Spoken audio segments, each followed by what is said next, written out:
Tu n'as pas besoin de cet outil. Tu sais que tu n'en as pas besoin. Il n'y a aucun projet sur l'établi qui l'exige. Aucun projet à venir n'en aura besoin. Aucun scénario que tu pourrais décrire honnêtement à la personne qui dort à l'étage ne justifierait l'onglet ouvert depuis 40 minutes, un mardi soir, sur un outil que tu utiliseras sans doute une fois dans les 5 prochaines années, si tu l'utilises un jour. Et pourtant, l'onglet est toujours là. Et quelque part, dans la liste des articles consultés récemment, les outils sont rangés dans un ordre qu'aucun algorithme n'a décidé. Un ordre que seules tes mains comprennent, l'autobiographie la plus sincère que tu aies jamais écrite. Un clic après l'autre. Un outil après l'autre. Un « au cas où » après l'autre. Tu construis une version de toi prête à tout ce que le monde peut envoyer, et dans cette préparation même, tu trouves la seule paix que la semaine t'accorde vraiment. Le prix a été noté. Les avis ont été lus, non pour s'informer, mais pour obtenir la permission.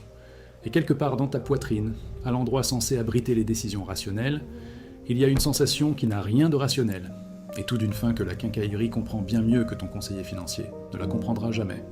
Au cas où, diras-tu, quand le carton arrivera. Ta femme entendra « au cas où » et comprendra que c'est l'ouverture d'une conversation qui ne sera utile ni pour elle ni pour toi. Mais « au cas où » n'est pas une excuse, c'est un aveu, et ce qui s'y avoue est plus intéressant que vous ne l'imaginez l'un comme l'autre. S'il est encore ouvert, cet onglet, ce n'est pas pour les outils. Ce n'est pas un achat impulsif, ni du shopping pansement, ni la dépense légère de quelqu'un qui ne comprend pas l'argent. Il se passe derrière cet onglet quelque chose de bien plus délibéré, avec une logique qu'aucun relevé de carte bancaire n'affichera jamais. Une psychologue sociale nommée Marilyn Brewer a développé une théorie de l'identité qui explique mieux l'achat d'un outil que n'importe quel modèle de comportement du consommateur. Elle l'a appelée la théorie de la distinctivité optimale. L'idée, c'est que chacun vit dans la tension entre deux besoins rivaux. Le besoin d'appartenir, de faire partie d'un groupe, d'être reconnu comme l'un des nôtres. Et le besoin d'être distinct, différent, reconnu comme précisément cette personne-là, irremplaçable. La majeure partie de la journée, tu nourris le besoin d'appartenance. Tu t'habilles à peu près comme tes collègues, tu parles la langue de ton secteur, tu assistes aux mêmes réunions, utilises les mêmes logiciels et déjeunes aux mêmes endroits. Cette appartenance est nécessaire, elle est aussi légèrement étouffante. Parce que plus tu appartiens, moins tu te sens distinct. Et moins tu te sens distincte, plus le second besoin devient urgent. L'outil acheté au cas où n'est pas un outil, c'est un marqueur de distinction. Une déclaration physique, concrète, qu'on peut prendre en main, qui dit que tu n'es pas seulement la personne assise en réunion à utiliser un logiciel. Tu es aussi, et peut-être plus profondément, quelqu'un qui possède un ensemble précis de capacités dont la réunion n'aura jamais besoin et qu'aucun logiciel ne reproduira jamais. L'outil sur l'étagère prouve l'existence de ton autre toi. Celui qui apparaît une fois le besoin d'appartenance rassasié, celui que contient le garage et que le bureau n'a jamais rencontré. Une scie à queue d'aronde suspendue à un crochet, le dos en laiton prenant la lumière de l'atelier. Des dents réglées pour un trait si fin qu'il disparaît dans le coup de crayon. Possédé depuis 3 ans, utilisé 2 fois, nécessaire 0 fois. Présente chaque fois que l'œil balaie le mur et que le système nerveux enregistre, je pourrais faire cet assemblage. La capacité existe, la preuve est là, accrochée au mur. Il existe un second mécanisme, plus profond que l'identité, qui touche à la manière dont ton cerveau se lie aux objets que tu possèdes. 3 chercheurs, John Pierce, Tatiana Kostova et Kurt Dirks, ont passé des années à étudier un phénomène qu'ils appelaient la propriété psychologique. Ce sentiment qu'une chose est à moi d'une façon qui dépasse la simple possession légale. Ils ont montré qu'elle se développe par 3 voies. Contrôler l'objet, le connaître intimement et investir une part de soi en lui. Un outil satisfait les 3 à la fois. Tu contrôles l'endroit où il est suspendu, la façon dont il est entretenu, le moment où il sert, tu connais son poids, son équilibre, le son qu'il produit, la manière dont il répond dans ta main, et tu as investi quelque chose de toi dans la décision de l'acquérir, dans les recherches qui ont précédé l'achat, dans l'instant où tu as choisi. Je sais que ta femme ne comprend pas toujours pourquoi tu passes autant de temps dans l'atelier. Tu retournes au garage, pourquoi tu as besoin d'un outil de plus? Elle dit ça parce que pour elle, l'atelier est l'endroit qui te vole à elle.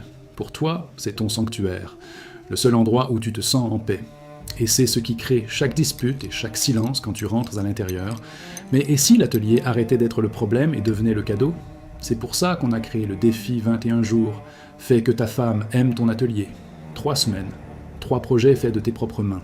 En 21 jours, ton sanctuaire devient son endroit préféré de la maison aussi. Accède au premier lien dans la description ou scanne le code QR. choisis celui-ci plutôt que celui-là.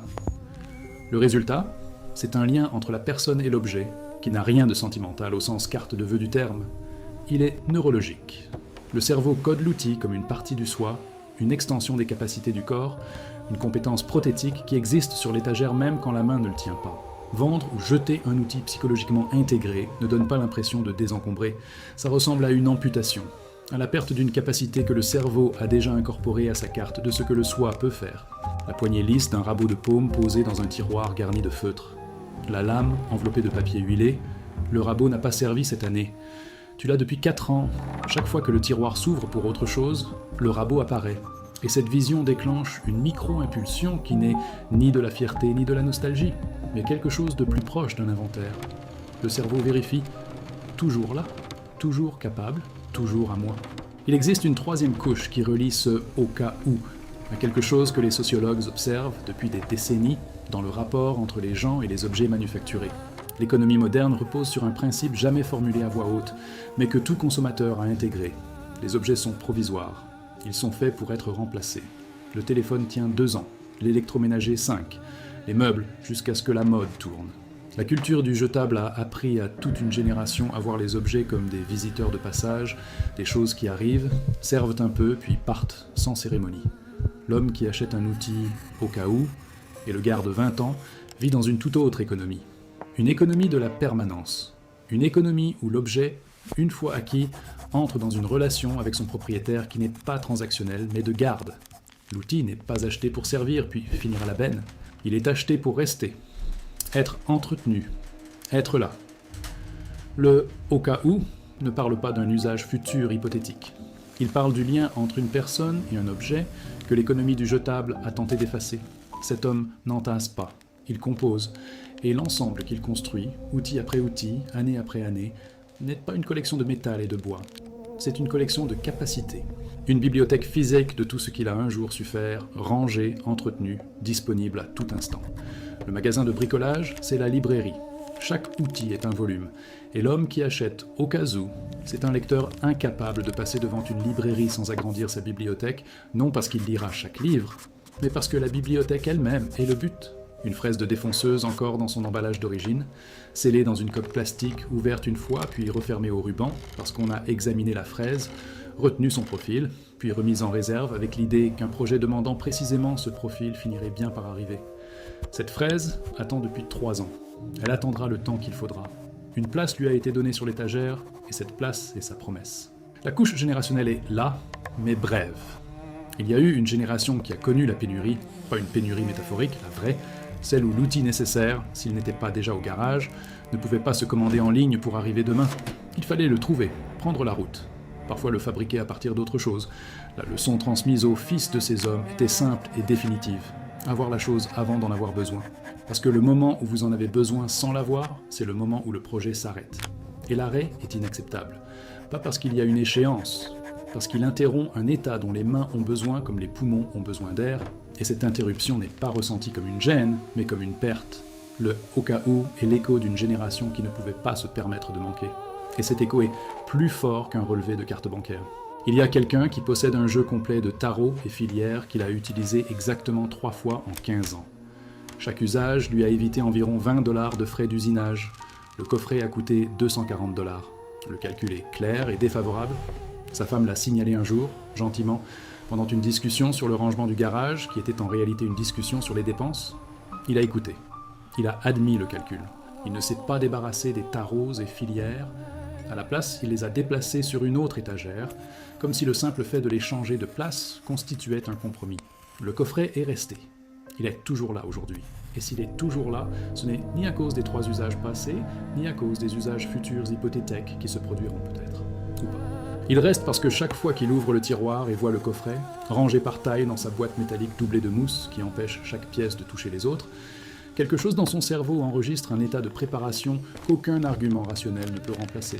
Le coffret dit, s'il faut tailler un filet, tu peux le faire. Le coffret dit, tu ne dépends ni d'un atelier d'usinage, ni du planning d'un spécialiste, ni de la disponibilité d'un service qui existera peut-être encore, ou non, quand le besoin surgira. Le coffret dit, tu te suffis. Et cette suffisance, discrètement confirmée chaque fois que le tiroir s'ouvre, vaut plus pour le système nerveux que les 240 $ qu'il a coûté. Plus que la place qu'il prend, plus que les 3 usages que le tableur peut vérifier. Le tableur mesure l'utilité, le tiroir mesure l'identité. Et l'identité, quand les outils sont dedans, ne négocie pas. Il y en a un autre qui achète un nouvel outil environ toutes les 3 semaines. Les outils ne sont pas pris au hasard. Chacun représente une capacité que le garage ne possède pas encore. Une lamelleuse, un gabarit à tourillon, une scie d'affleurage. Chaque achat suit le même schéma. Recherche, réflexion, achat, courte période d'usage sur un projet peut-être imaginé surtout pour justifier l'achat, puis installation au mur ou dans un tiroir où l'outil rejoint l'inventaire permanent. Sa femme a un jour appelé le garage un musée. Il ne l'a pas corrigé parce que la comparaison était plus juste qu'elle ne le pensait. Un musée conserve les choses. Il les entretient. Il les garde disponibles pour quiconque a besoin de voir ce qui était possible. Le garage est exactement un musée. Un musée de la capacité personnelle, organisé par une seule personne, visité par une seule personne et financé entièrement par la conviction qu'un jour, pour un projet qu'on ne peut pas encore imaginer, chaque outil sur chaque mur aura son moment, et ce moment en justifiera tout. Il y en a un autre chez qui le « au cas où » dépasse les outils et touche les matériaux. Des chutes de bois dures dans un bac, des longueurs de tubes en cuivre sur un râtelier, des raccords en laiton triés par diamètre dans des tiroirs étiquetés, des feuilles de joint roulées et rangées dans des tubes. Aucun de ces matériaux n'est lié à un projet. Tous sont promis à un futur. Ce futur n'est pas planifié. On y croit. Et cette croyance donne un garage qui, pour qui n'est pas du milieu, ressemble à quelqu'un qui ne sait rien jeter. Pour celui qui habite cette croyance, le garage ressemble à une préparation. À quoi, il ne saurait pas le dire. La préparation, c'est la réponse. L'important, c'est d'être prêt. Être prêt est une récompense en soi, même si ça ne sert jamais, parce que cet état change celui qu'il porte. L'homme prêt traverse sa semaine autrement.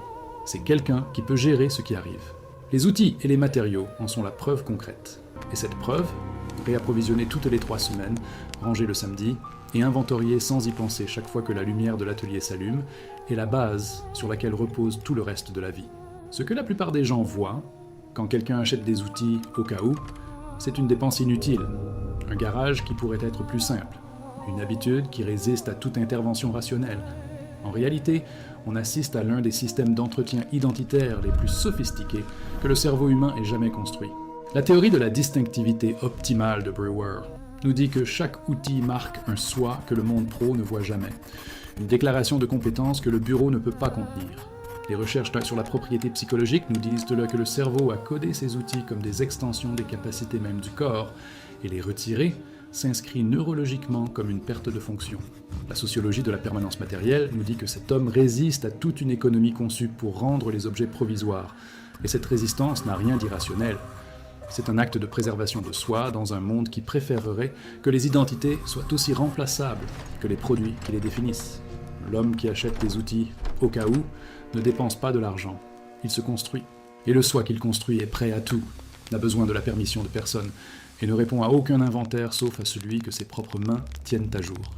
Si vous avez déjà ajouté au panier quelque chose dont vous saviez de façon rationnelle et totale que vous n'aviez pas besoin, et senti la part rationnelle de votre cerveau dire stop, tandis que l'autre part, la plus profonde, celle qui agit depuis bien avant la carte bancaire, le crédit d'immobilier, ou la femme qui demandera ce qu'il y a dans le carton devant la porte, disait oui. Alors ce oui n'avait rien d'irrationnel. C'était la part la plus ancienne de vous, celle qui se souvient de ce que ça fait d'avoir besoin de quelque chose et de ne pas l'avoir. Celle qui a décidé, il y a longtemps, que ça n'arriverait plus jamais. Et chaque outil acheté au cas où est cette décision renouvelée, confirmée, puis posée sur une étagère où on la revoit chaque fois que la lumière de l'atelier s'allume. La vraie question, ce n'est pas pourquoi vous achetez, c'est ce que cet achat construit en vous. Et si ce qu'il construit vaut plus que ce qu'il coûte? Vous connaissez déjà la réponse, l'onglet est encore ouvert. Et quelque part dans la liste des articles consultés récemment, les outils sont rangés dans un ordre qu'aucun algorithme n'a fixé, un ordre que seules vos mains comprennent, un ordre qui est l'autobiographie la plus honnête que vous ayez jamais écrite. Un clic après l'autre, un outil après l'autre, un au cas où après l'autre. Construire un soi prêt à tout ce que le monde envoie et trouver, dans le simple fait d'être prêt, la seule paix que la semaine offre à coup sûr. Si cette vidéo vous a donné une nouvelle façon de comprendre ce qui se joue dans votre atelier, on a préparé quelque chose pour vous. Dans le premier commentaire sous cette vidéo, il y a un lien vers un guide qu'on a conçu pour obtenir une finition parfaite à chaque fois. Des centaines d'abonnés ont déjà le leur. Ça vaut peut-être le coup d'y jeter un œil.